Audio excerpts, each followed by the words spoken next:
أعوذ بالله من الشيطان الرجيم. بسم الله الرحمن الرحيم. الله يبدأ الخلق ثم يعيده ثم إليه ترجعون.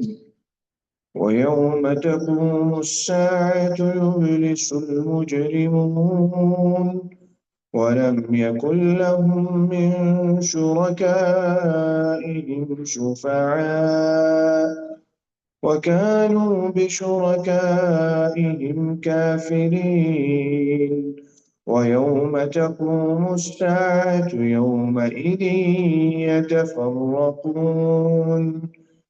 فأما الذين آمنوا وعملوا الصالحات فهم في روضة يحبرون. وأما الذين كفروا وكذبوا بآياتنا ولقاء الآخرة فأولئك في العذاب محضرون. فسبحان الله حين تمسون وحين تصبحون. وله الحمد في السماوات والأرض وعشيا وحين تظهرون. يخرج الحي من الميت ويخرج الميت من الحي ويحيي الأرض بعد موتها وكذلك تخرجون. ومن آياته أن خلقكم من تراب ثم إذا أنتم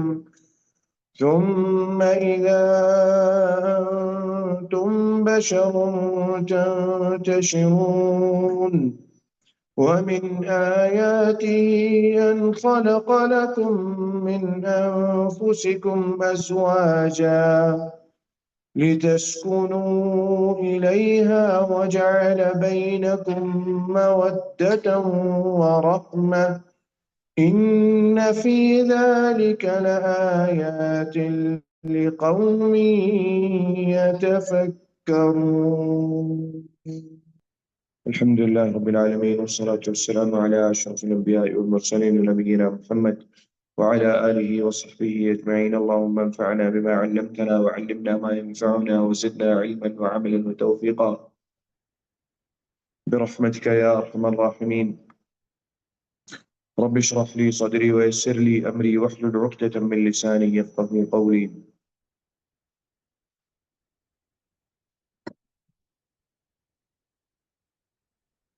گزشتہ آیات کے اندر اللہ تعالیٰ نے انسان کے عاقبت کے متعلق بات کی اور اس پر غور و فکر کرنے کی توجہ دلائی انسان کو کہ انسان آنے والے جو انسان کے امور ہیں ان کی طرف انسان توجہ اپنی رکھے کہ میرے وہ امور مثبت ہوں گے یا منفی ہوں گے، وہ معاملات میرے ساتھ مثبت ہوں گے یا منفی ہوں گے، اور وہ معاملات کیا ہوں گے، کس طرح کے معاملات ہوں گے، ان چیزوں کی طرف اللہ تعالیٰ نے توجہ دلائی۔ آگے اللہ تعالیٰ ارشاد فرما رہے ہیں اللہ یبدأ الخلق ثم یعیدہ ثم الیہ ترجعون۔ یہ ایک اور دلیل ہے یا ایک اور کہہ لیجئے کہ توجہ دلانے والی بات ہے اپنی عاقبت کی طرف کہ اللہ یبدأ الخلق، تمام چیزیں، تمام ہر تخلیق اللہ تعالیٰ نے شروع کی، یا تخلیق کی شروعات اللہ تعالیٰ سے ہی ہے، یا اللہ تعالیٰ نے ہی شروع کی تخلیق جتنی بھی ہمارے سامنے ہے۔ کوئی ایسی چیز نہیں جو اللہ تعالیٰ کی دسترس سے باہر ہو یا ایسی ہو جو اللہ نے نہیں کی۔ جتنی بھی مخلوق ہے، جس چیز کو بھی اللہ تعالیٰ نے پیدا کیا ہے، چاہے انسان ہے، حیوان ہے یا جمادات ہے، ایسی چیز جو ہمارے لیے زندہ نہیں، جس میں جان نہیں ہمارے مطابق، یا ہم اگر دیکھیں تو اس چیز کے اندر جان نہیں پاتے، وہ چیز بھی اللہ تعالیٰ نے ہی پیدا کی ہے اور اللہ تعالیٰ کے لیے وہ جاندار ہے۔ پتھر ہے تو اللہ تعالیٰ کے لیے وہ جاندار ہے، ہمارے لیے وہ جماد ہے، ہمارے لیے اس میں کوئی جان نہیں۔ آسمان ہے، زمین ہے، یہ جمادات ہمارے لیے ہیں، لیکن اللہ تعالیٰ ان کے خالق ہیں، اور اللہ تعالیٰ کے لیے یہ وہ نہیں ہے جو ہمارے لیے۔ تو ابتدا ہر چیز کی اللہ تعالیٰ کی طرف سے ہے، اللہ تعالیٰ خالق ہے۔ جس چیز کا اعتراف قریش مکہ کرتے تھے، اس چیز میں انکار نہیں تھا ان کو، کہ اللہ تعالیٰ خالق ہیں، مالک ہیں، رازق ہیں، دینے والے ہیں، عطا کرنے والے ہیں، یہ ساری چیزیں اللہ تعالیٰ کے ہاتھ میں ہیں، اس چیز میں کوئی اختلاف نہیں تھا۔ اس چیز کا یہاں پہ تذکرہ کیا، اللہ یبدأ الخلق، اس کے بعد اپنے معاملات آپ اپنے دیکھ لو کہ جس نے پیدا کیا یا تخلیق کی ابتدا جس نے کی، کیا ہم نے عبادت اپنی اس کے لیے رکھنی ہے، یا ہم اپنی عبادات کسی اور کی طرف ان کا رخ رکھیں گے، یا کسی اور چیز کی ہم عبادت کریں گے؟ چونکہ نتیجہ آخر میں یہ ہے، ثم یعیدہ، پھر واپس لوٹ کے اللہ کی طرف ہی جانا ہے، واپس لوٹ کے کسی اور چیز کی طرف نہیں جانا، یا اس چیز کی طرف نہیں جانا جس کی عبادت کرتے ہیں۔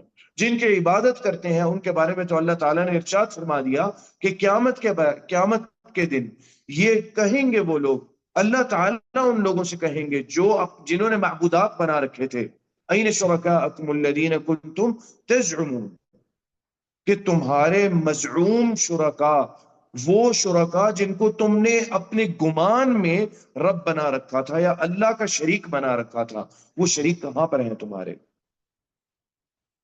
اسی طرح آیت کے اندر آتا ہے قرآن میں، اللہ تعالیٰ نے ارشاد فرمایا کہ وہی شرکا ان کا انکار کر دیں گے، وہ کہیں گے اللہ تعالیٰ ہم نے تو ان سے کہا ہی نہیں کہ ہماری عبادت کریں۔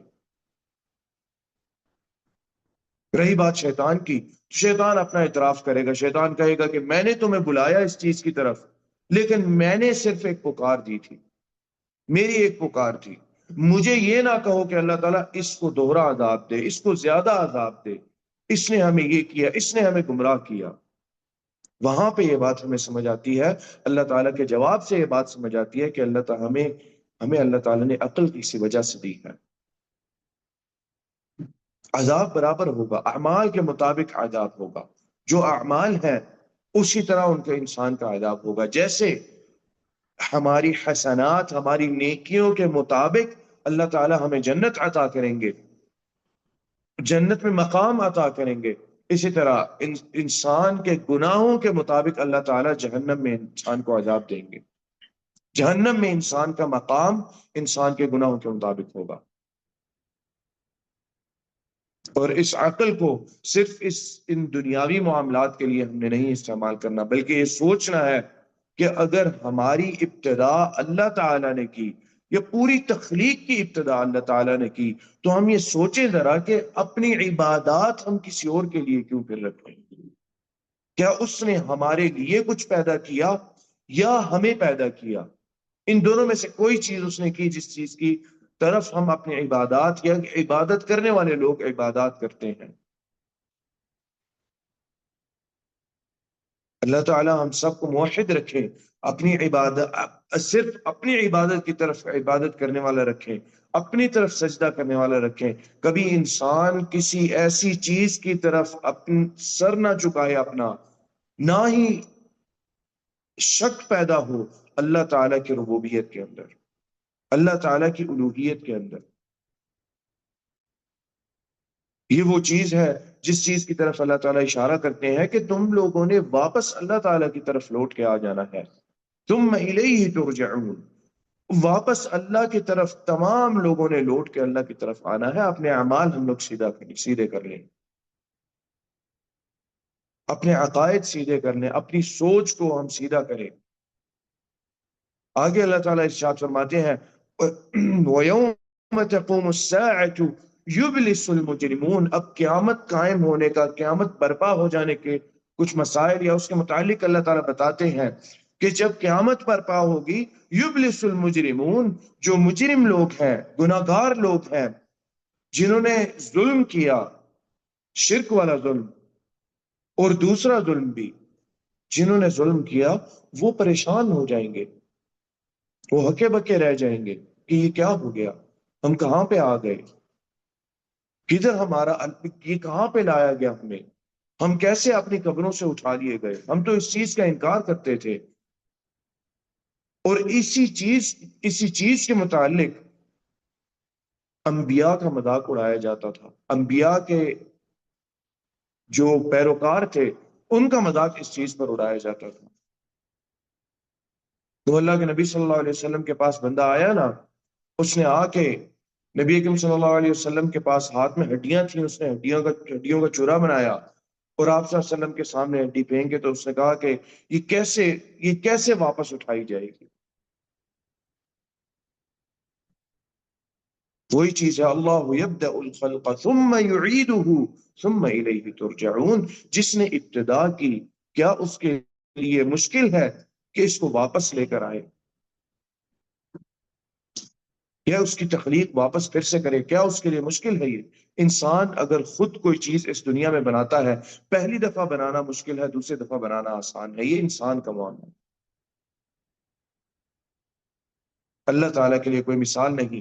لیکن انسان کا اگر معاملہ اس طرح کا ہے تو اللہ تعالیٰ کے لیے ہم کیوں یہ کہتے ہیں کہ تخلیق اللہ تعالیٰ پھر بعد میں کیسے کریں گے، یہ کس طرح کریں گے، یہ کیسے اللہ تعالیٰ ان ذرات کو اٹھا لیں گے، کیسے اللہ تعالیٰ ان ذرات کو جمع کریں گے؟ اس انداز سے اور اس طریقے سے اللہ تعالیٰ ان ذرات کو جمع کریں گے، ان کو اٹھا لیں گے، جس انداز سے انسان جس کا تصور نہیں ہے انسان کے پاس۔ وہ آدمی جس نے اپنے جسم کو، اپنے بیٹوں کو نصیحت کی کہ میرے جسم کو جلا کے راکھ کر کے پانی میں بہا دینا، اللہ تعالیٰ نے اس کو بھی جمع کر لیا، اس کو بھی اکٹھا کر لیا، اور اللہ تعالیٰ نے اس سے سوال کیا کہ یہ کام تو نے کیوں کیا؟ اس نے کہا یا اللہ تیرے ڈر سے میں نے کیا۔ اللہ تعالیٰ کی اپنی مشیت ہے، نبی اکرم صلی اللہ علیہ وسلم حدیث میں آتا ہے اللہ تعالیٰ نے فرمایا جا تجھے میں نے معاف کیا۔ لیکن یہاں پہ یہ بات بھی ذہن میں رکھیں کہ اس کو بھی معافی اسی وجہ سے ملی کہ اس کے عقیدے میں شرک نہیں تھا، ورنہ شرک کے متعلق اللہ تعالیٰ نے واضح واضح قرآن میں کہہ دیا ان اللہ لا یغفر ان یشرک به ویغفر ما دون ذلک لمن یشاء۔ وہ دون کے اندر بات آتی ہے اس آدمی کی کہ اس نے جس طرح اللہ تعالیٰ سے ڈر کے اپنے نصیحت کی یا وصیت کی اپنے بچوں کو کہ میرے جسم کو جلا دینا، راکھ کر کے پانی میں ڈال دینا، شرک اس آدمی میں نہیں تھا۔ اگر شرک ہوتا تو اللہ تعالیٰ اپنی بات کے خلاف جا رہے ہیں۔ شرک کو اللہ تعالیٰ نے شروع سے آدم علیہ السلام کے وقت سے لے کر ابھی تک شرک کو اللہ تعالیٰ نے معاف نہیں کیا۔ اگر شرک کرتے ہوئے انسان اس شرک پر ہی مر جائے اللہ تعالیٰ معاف نہیں کرتے۔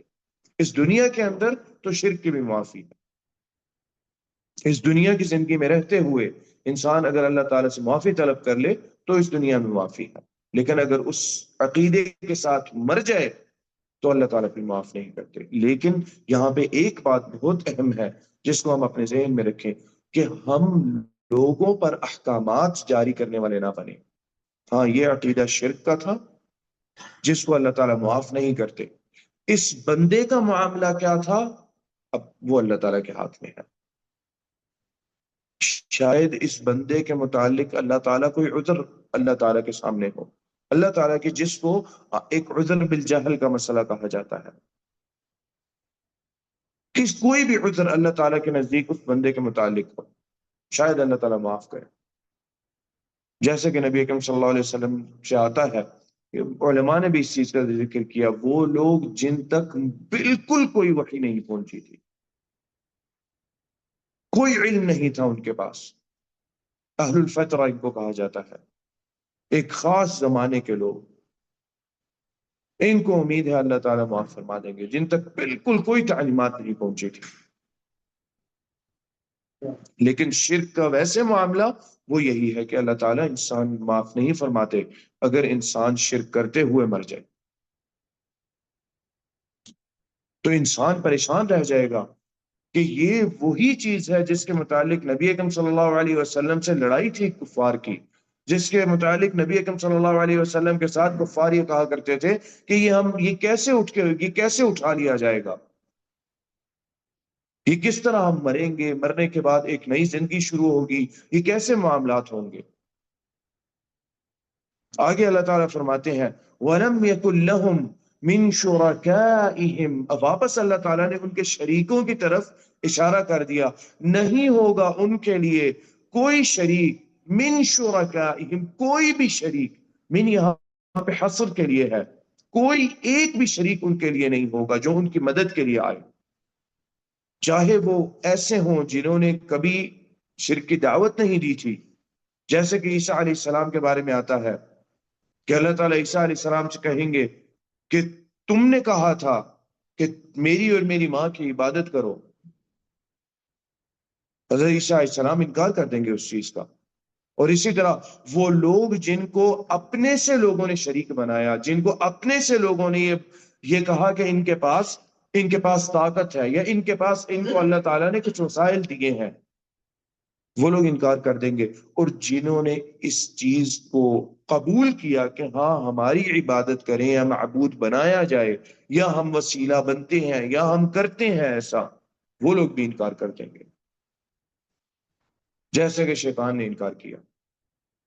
اس لیے اللہ تعالیٰ کہہ رہے ہیں نہیں ہوگا کوئی بھی شریک ان کے لیے، یا شفیع، یا کوئی شفاعت کرنے والا۔ شفاعت کا معاملہ بڑا معروف ہے، لوگ بہت زیادہ اس میں اعتقاد رکھتے ہیں کہ فلانا شخص شفاعت کرا دے گا۔ ہم جی ان کی عبادت نہیں کرتے، ہم یہ اس لیے کرتے ہیں، دعا کرتے ہیں، ہم اس قبر کے پاس آ کے دعا کرتے ہیں، یا اس دربار میں آ کے دعا کرتے ہیں کہ اس دربار میں جو دفن ہے، دربار کے اندر جو قبر ہے، اس میں جو مدفون ہے وہ ہماری شفاعت کرا دے گا۔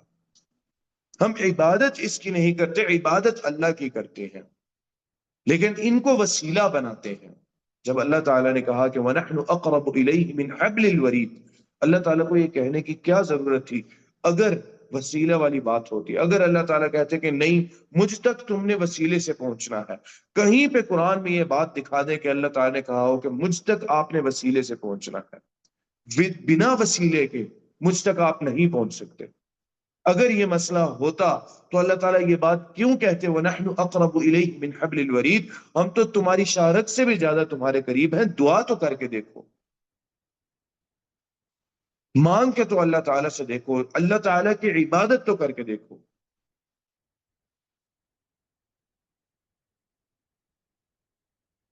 لیکن شفاعت کے بارے میں ایک بڑی واضح یہ دلیل ہے کہ کوئی ان کی شفاعت نہیں کرے گا۔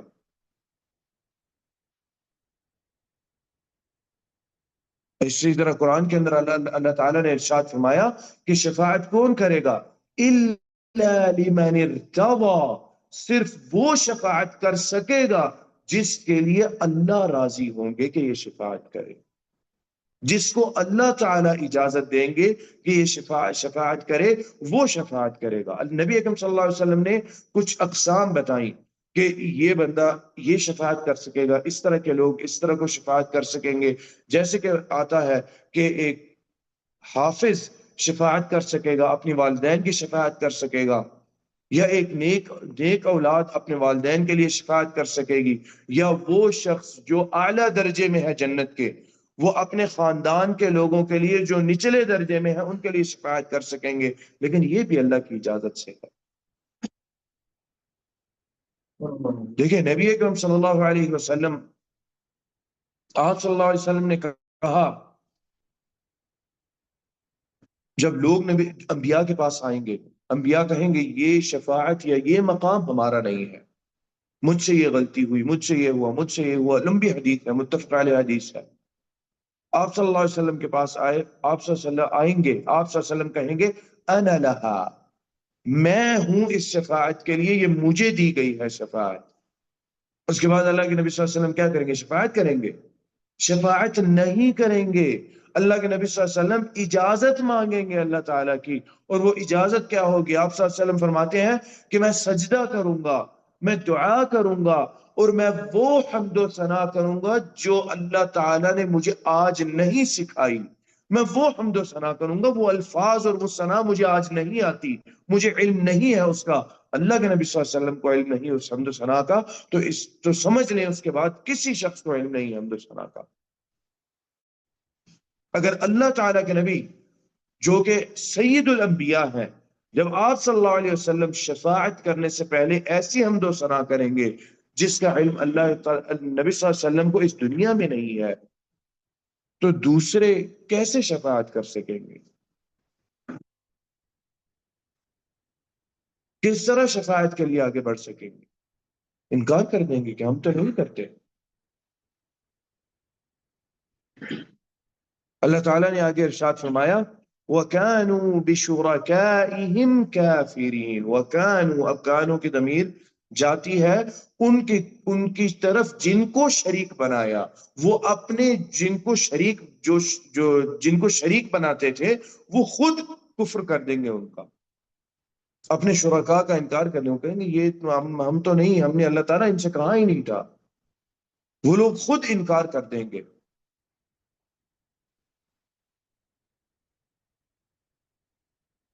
ما نعبدهم الا ليقربونا الى الله زلفى، قریش کے یہ الفاظ ہے۔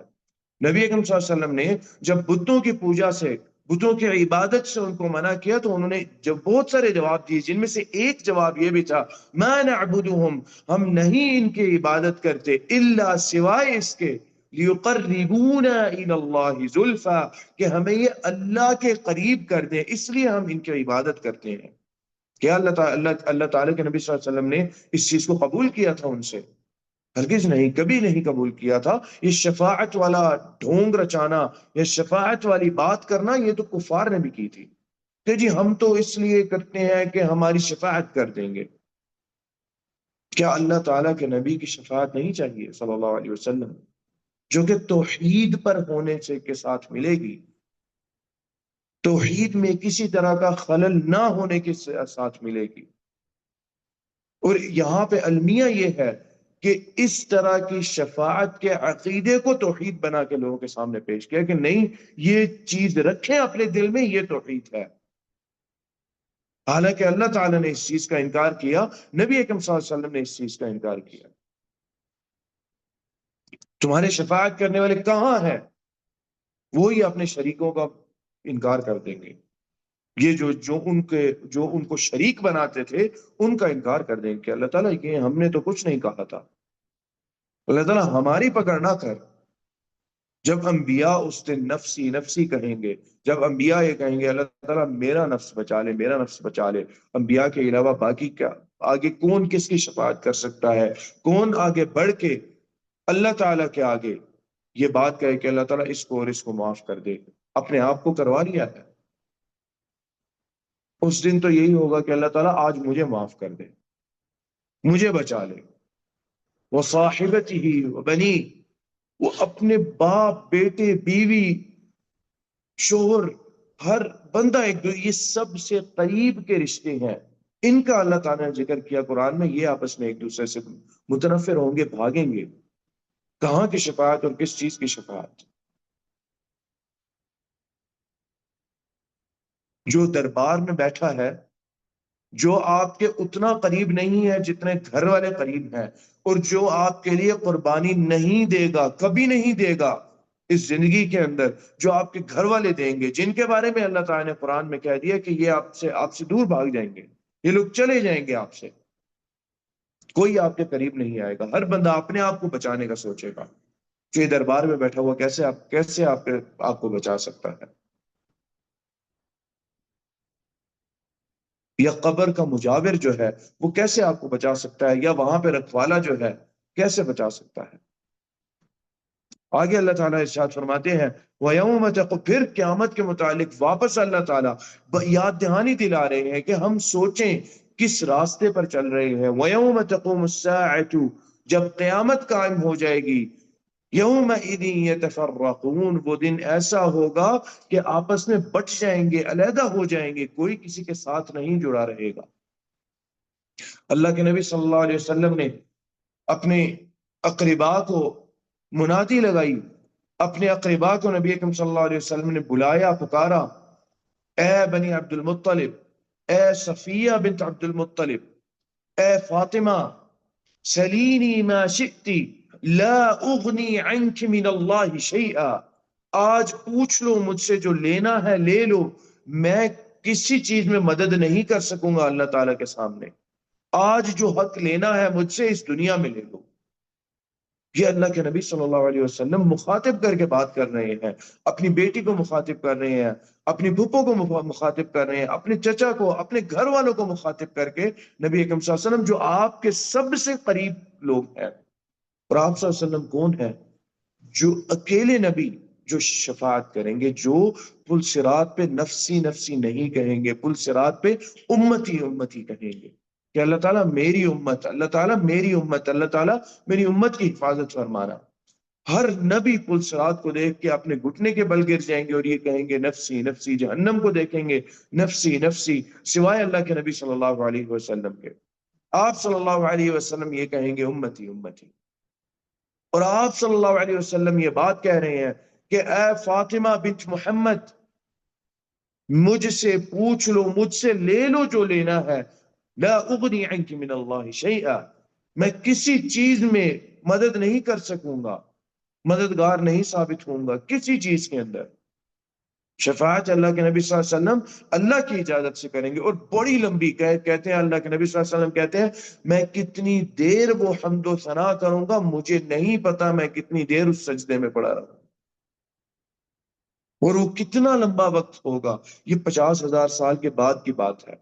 آپ صلی اللہ علیہ وسلم اب شفاعت شروع کریں گے، آپ صلی اللہ علیہ وسلم شفاعت کی اجازت لیں گے. اب وہ کتنی دیر بعد ملتی ہے اس چیز کا بھی اندازہ نہیں ہے.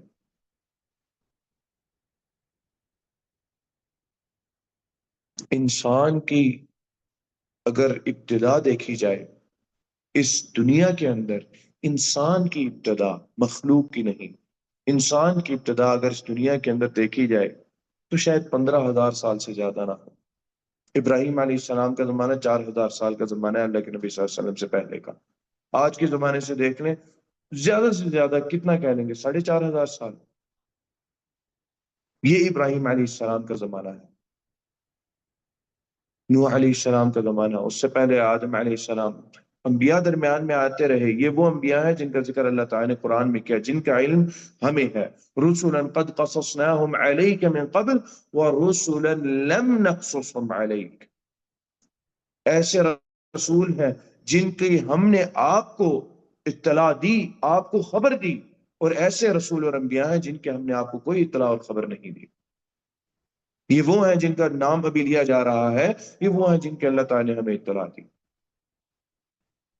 اس سے زیادہ انسان کا وجود اس دنیا میں نہیں. یہ وقت اور وہ جو اللہ کے نبی سے اللہ تعالیٰ نے بتایا جو حشر میں انتظار ہوگا، وہ تو انسان کی ابتدا کے زمانے سے بھی کہیں زیادہ ہے.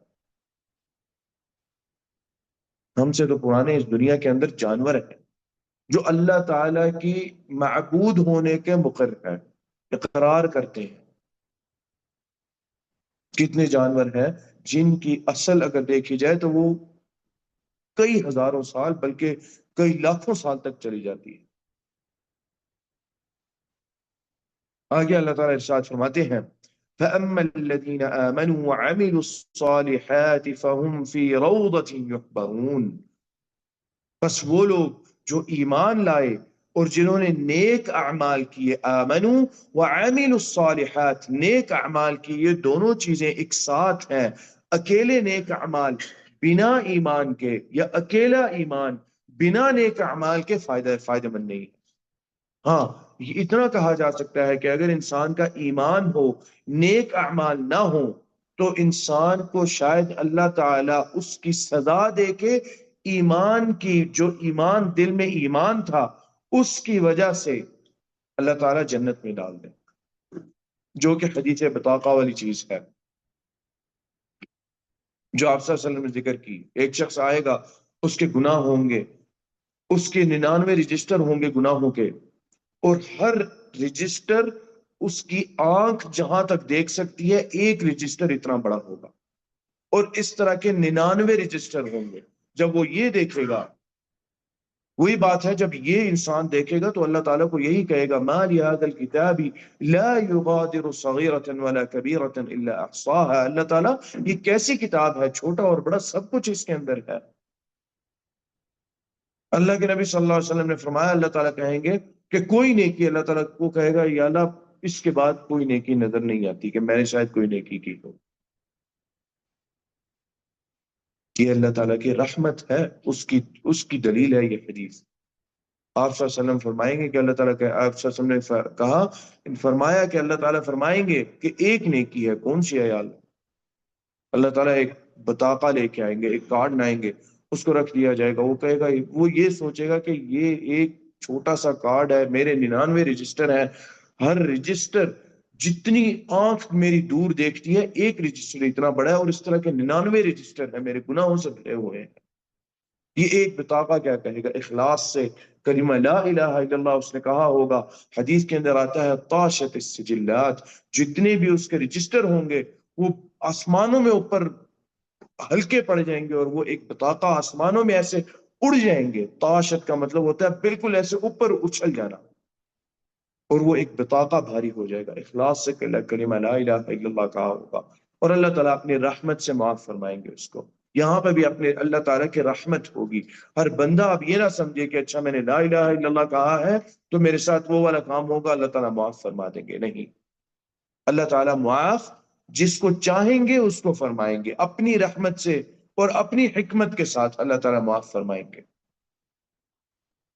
لیکن عذاب کسی وجہ سے ہے، اور اللہ تعالیٰ عذاب بھی دیں گے، اور وہ بھی اللہ تعالیٰ اپنی حکمت سے عذاب دیں گے۔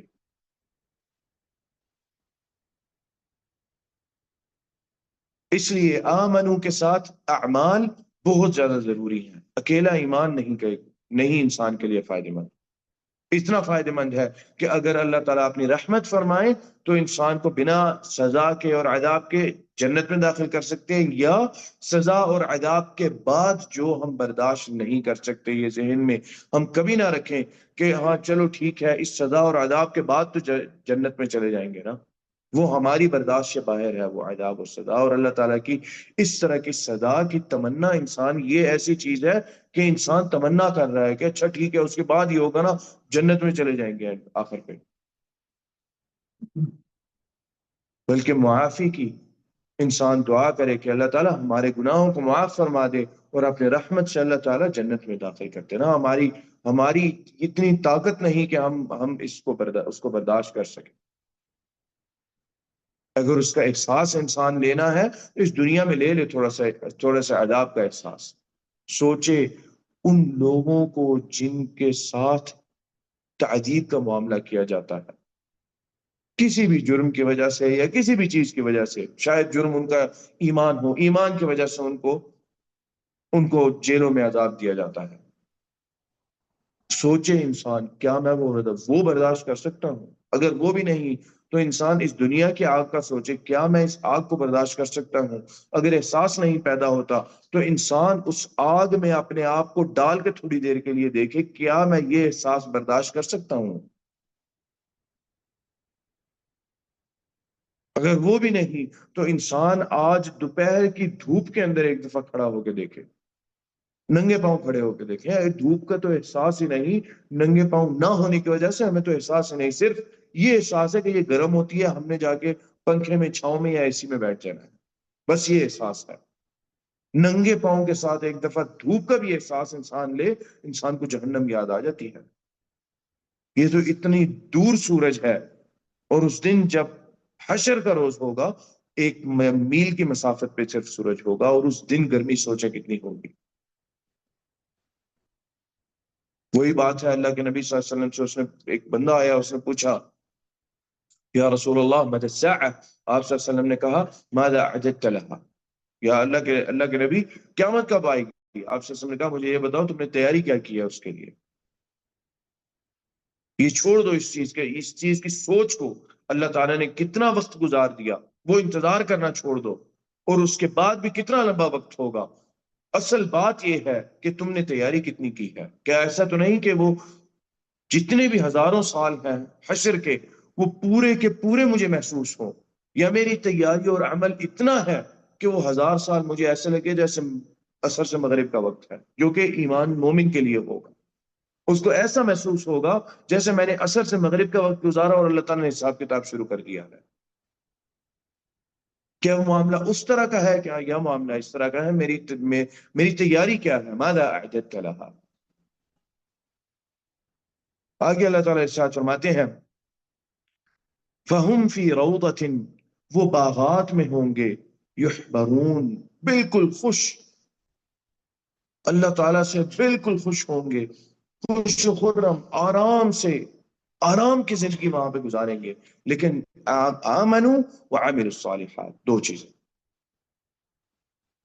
صرف نیک اعمال کے ساتھ یہ کہہ دینا کہ اچھا جی وہ اچھا کام تو اس کے بہت اچھے تھے، ایمان کہاں پہ تھا؟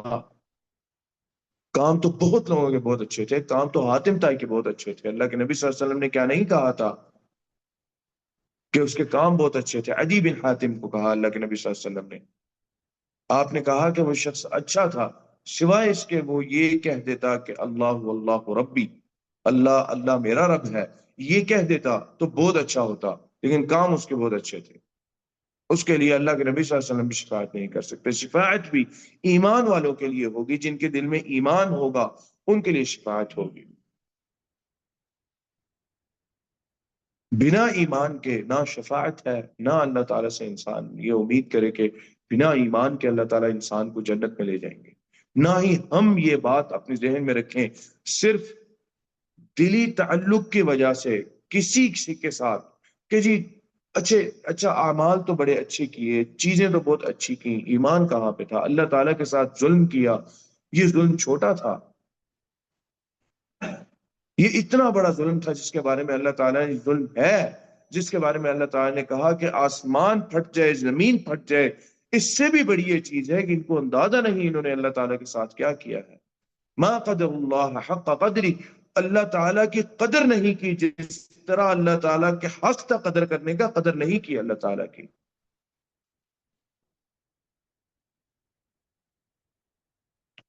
فَهُمْ فِي رَوْضَةٍ يُحْبَرُونَ، وہ جنت کے ان باغات کے اندر بالکل خوش و خرم آرام سے ہوں گے، ایمان والے اور اعمال والے۔ وَأَمَّا الَّذِينَ كَفَرُوا، اور وہ لوگ جنہوں نے کفر کیا، وَكَذَّبُوا، اور تکذیب کی، بِآیاتِنَا، ہماری آیات کی، وَلِقَاءِ الْآخِرَةِ، ان چیزوں کی طرف اللہ تعالیٰ اشارہ دے رہے ہیں جن چیزوں کا عام طور پہ انکار کیا جاتا ہے، کفار مکہ کرتے تھے، اور عام طور پہ نبی اکرم صلی اللہ علیہ وسلم کو سامنا تھا ان چیزوں کا، اور عام طور پہ اس دنیا میں بھی ان چیزوں کا انکار کیا جاتا ہے۔ وَلِقَاءِ الْآخِرَةِ، اور آخرت کی ملاقات کو، آخری ملاقات کا انکار کیا جاتا ہے، مذاق اڑایا جاتا ہے، یہ تو کیسے ہوگا، کس طرح ہوگا، یہ تم کیا باتیں کرتے ہو، اچھا ٹھیک ہے امیہ تم اتنے پکڑ لینا، میں اتنے پکڑ لوں گا، یہ اتنے پکڑ لے گا، باقی سارے ابو جہل ان کو پکڑ لے گا، فرشتوں کے بارے میں کہتے تھے۔ آپ صلی اللہ علیہ وسلم نے جب قبر کے عذاب کے متعلق، جہنم کے اندر فرشتوں کے عذاب کے بارے میں کہ اس طرح عذاب دیا جائے گا، تو اس طرح کی بات کی انہوں نے، یہ کیا آخرت کی ملاقات کا عذاب مذاق نہیں ہے؟ وَلِقَاءِ الْآخِرَةِ، جنہوں نے ہماری آیات اور اللہ تعالیٰ کی یہ آخری ملاقات کا انکار کیا، فَأُولَئِكَ، پس وہی لوگ ہیں، فِي الْعَذَابِ مُحْضَرُونَ، جو عذاب میں حاضر کیے جائیں گے، عذاب بھی موجود ہوگا اور ان کو بھی حاضر کر دیا جائے گا، پہلے دکھایا جائے گا عذاب ان کو کہ یہ ہے جہاں پر جانے والے ہو، قبر کے اندر دیکھ چکے، پہلے سے دیکھ چکے، قبر کے اندر، قبر میں انسان جیسے ہی جاتا ہے انسان کو اپنے اعمال کا اندازہ ہو جاتا ہے، انسان کو اپنے راستے کا اندازہ ہو جاتا ہے، میں قبر میں جا کے کس راستے پہ چلنے والا ہوں، میں کہاں پر جانے والا ہوں، قبر میں جا کے کون سا راستہ میرے لیے کھول دیا جاتا ہے، آرام کا راستہ، سکون کا راستہ، کون سی کھڑکی میرے لیے کھول دی جائے گی، اس سے انسان کو اندازہ ہو جاتا ہے کہ آگے جا کے میرے ساتھ کیا ہونے والا ہے۔ عذاب حاضر کیا جائے گا، اور اس انداز سے حاضر کیا جائے گا کہ پوری کی پوری مخلوق، جب سے اللہ تعالیٰ نے انسان کی شروعات ہوئی آدم علیہ السلام سے، پوری کی پوری مخلوق گھٹنوں کے بل گر جائیں گے، اور اس وقت کہیں گے، اس وقت دل کرے گا کہ آج ہم سجدے کریں، آج ہمارے سجدے قبول ہوں، اور اس دن سجدہ صرف وہ شخص کر سکے گا جو اس دنیا میں رضامندی کے ساتھ اور خوشی کے ساتھ سجدہ کرتا ہے، اس دن وہی سجدہ کر سکے گا۔ باقی لوگ، نبی اکرم صلی اللہ علیہ وسلم نے فرمایا، باقیوں کی پیٹھ تختوں جیسی ہو جائے گی، چاہیں گے سجدہ کریں لیکن سجدہ نہیں کر سکیں گے۔ اس دنیا کے اندر اللہ تعالیٰ نے بڑی مہلت دی اور اللہ تعالیٰ نے بار بار ان لوگوں کو بھیجا جنہوں نے بتلایا سجدے کا کہ سجدہ کرو، اس دنیا میں اللہ تعالیٰ کے لیے سجدہ کرنا ہے، جھکنا ہے اللہ تعالیٰ کے لیے، اس دنیا میں نہیں جھکے۔ قیامت کے دن جتنی تمنا کر لیں گے اللہ تعالیٰ، حسرت کا آپ دیکھیں کہ مقام کیا ہوگا حسرت کا، کہ انسان کی کمر تختہ بن گئی ہے، انسان چاہتا ہے میں نیچے جاؤں، انسان دیکھ رہا ہے کہ لوگ نیچے جا رہے ہیں، لوگ سجدہ کر رہے ہیں، لوگ پیشانی رکھ رہے ہیں، اپنی نیچے رکھ رہے ہیں، اللہ تعالیٰ کو سجدہ کر رہے ہیں، میں آج چاہتا ہوں سجدہ کروں لیکن نہیں ہو سکے گا سجدہ۔ اور اس چیز کو ذہن میں رکھ کے وہ لوگ جو مساجد میں جاتے ہیں، وہ لوگ جو اس چیز پہ اپنے آپ کو سختی کے ساتھ پکڑ کے رکھتے ہیں کہ یار چلو نماز کے لیے چلتے ہیں، جاؤ یار تم کیا لگایا ہوتا ہے، جاؤ جا کے نماز پڑھ کے آؤ، ہمیں نہ اس چیز کی طرف لے کے جاؤ، ہمیں نہ تنگ کیا کرو۔ ہماری خوشی کے اندر بار بار یہ نماز اور یہ کیوں لے کے آ جاتے ہو؟ اس چیز پر صبر کرنا ہے، مسجد جاتے ہیں، یہ بات اپنے ذہن میں رکھیں۔ اور یہ ایک چیز ہے جو انسان کے دل کو خوش رکھتی ہے، جو انسان کے دل میں امید رکھتی ہے کہ انشاءاللہ قیامت کے دن اللہ تعالیٰ یہاں یہ مقام ہوگا کہ انشاءاللہ ہم قیامت کے دن پہ سجدہ کریں گے اللہ تعالیٰ پہ۔ اب میں نے اس چیز کو اختیار کرنا ہے، میں نے دیکھنا ہے اس دنیا میں کہ قیامت کے دن میں کون سا مقام اپنے لیے اختیار کروں، وہ مقام جس میں اللہ کے نبی صلی اللہ علیہ وسلم نے فرمایا کہ سجدہ کر سکیں گے، یا وہ مقام کہ جس میں اللہ تعالیٰ تختہ بنا دیں گے، چاہیں گے سجدہ ہو لیکن سجدہ نہیں کر سکیں گے، تباہ و برباد ہو جائے گا انسان۔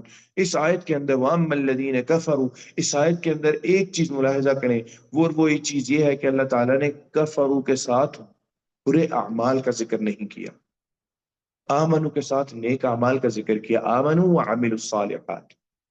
کفروا کفر دلی بات ہے، دلی عمل ہے، دل کا عمل ایک عمل ہے، دل کا ایک عمل ہے، اس کے ساتھ بد اعمال ذکر نہیں کیے، عذاب کا ذکر کرنے کے لیے یا عذاب کو ثابت کرنے کے لیے برے اعمال کا ذکر نہیں کیا۔ مطلب کیا ہے؟ مطلب یہ ہے کہ کفر اکیلا، انکار کرنا، اللہ تعالیٰ کے ساتھ کفر کرنا، یہ اکیلا ہی کافی ہے کہ اللہ تعالیٰ انسان کو جہنم میں ڈال دیں یا انسان پر اللہ تعالیٰ کا عذاب واجب ہو جائے۔ ایمان کے ساتھ اعمال فائدہ دیتے ہیں، اوپر لے کے جاتے ہیں، درمیان میں رکھتے ہیں، نیچے لے کے جاتے ہیں، یزید و ینقص، جیسے کہ ایمان کے بارے میں ارشاد فرمایا الایمان یزید و ینقص، یزید بالطاعت و ینقص بالمعصیت، زیادہ ہوتا ہے جب انسان نیک اعمال کرتا ہے، اور جب گناہ کرتا ہے تو ایمان کم ہوتا ہے انسان کے دل کے اندر۔ کفر، انسان جیسے ہی کفر کرتا ہے انسان اللہ تعالیٰ کا جو عذاب ہے اس کا مستحق ہو جاتا ہے۔ اس کے لیے یہ بات نہیں ہے کہ اچھا اگر بہت زیادہ برے اعمال کرے گا تب عذاب ہوگا، ابھی تو کفر کی شروعات ہے۔ کفر کب ہوتا ہے؟ کفر اللہ تعالیٰ پر سب سے بڑا ظلم اللہ تعالیٰ کے حق میں کر کے کفر ہوتا ہے، سب سے بڑا ظلم۔ وہ ظلم برے اعمال بھی نہیں، اتنا بڑا گناہ، سب سے بڑا گناہ انسان کی تاریخ میں جو سب سے بڑا گناہ کیا جاتا ہے، اس گناہ کو کرنے کے بعد انسان برے اعمال کرتا ہے جو کہ اس گناہ سے چھوٹے ہیں، اور وہ گناہ کیا ہے؟ وہ گناہ اللہ تعالیٰ کا انکار ہے۔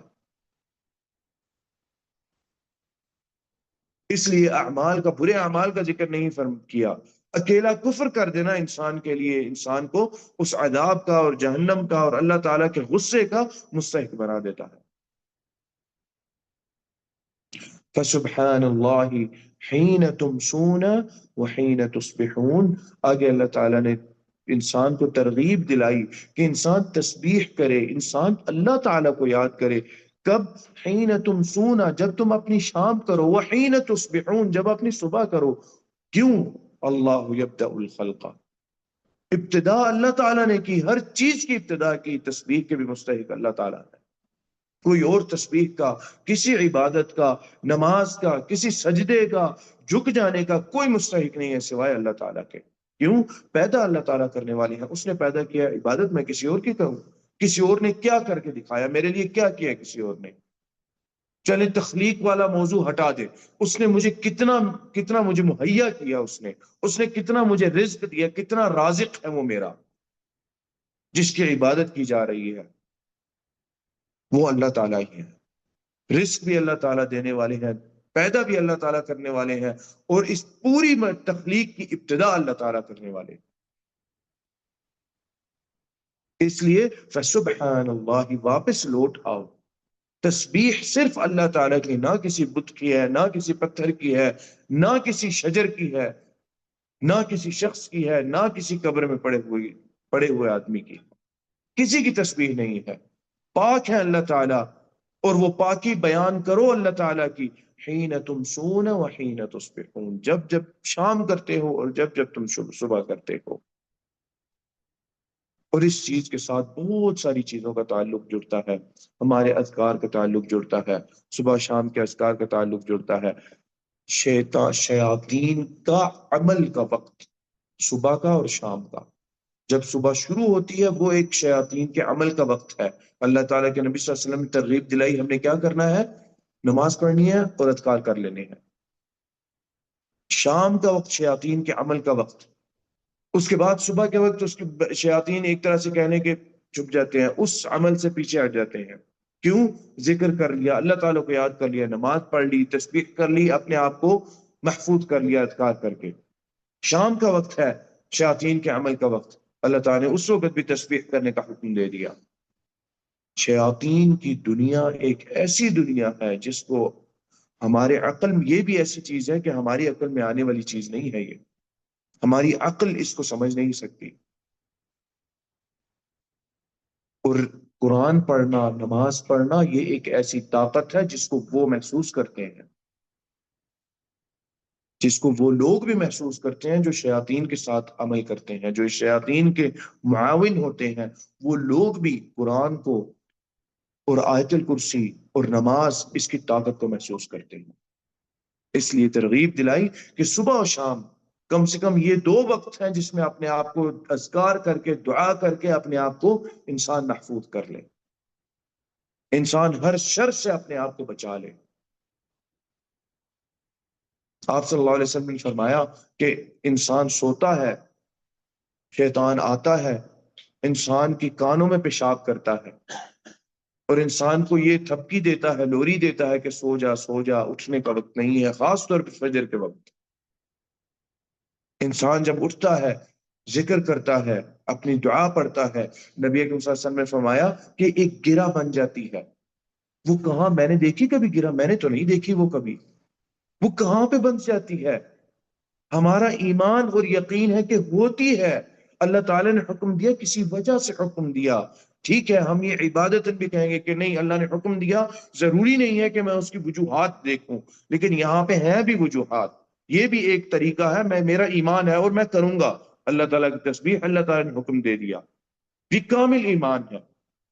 لیکن اگر ہم اس کو سمجھیں اور سمجھنا چاہیں، جو کہ انسان کی عقل ہے، انسان کی عقل ان چیزوں کے اندر انسان کو الجھاتی ہے کہ اچھا جی کیوں میں نے کرنی ہے تسبیح، اس کی وجوہات ہے۔ آپ صلی اللہ علیہ وسلم نے فرمایا شیطان 3 گرہ باندھتا ہے۔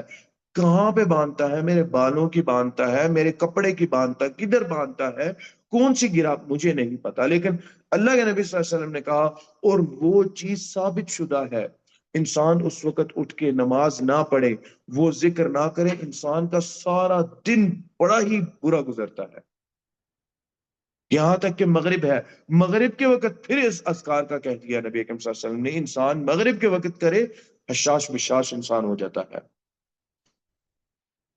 ایک خوشی محسوس ہوتی ہے، وضو کرنے سے پہلی گرہ کھلتی ہے، دعا کرنے سے، پھر وضو کرنے سے، پھر نماز پڑھنے سے 3 گرہیں کھل جاتی ہیں۔ اور آپ صلی اللہ علیہ وسلم نے فرمایا کہ انسان بالکل حشاش بشاش اٹھتا ہے، ورنہ تو بالکل تھکا ہوا، ٹوٹا ہوا، سمجھ نہیں آ رہی، آج کا دن پتہ نہیں بہت ہی برا ہے۔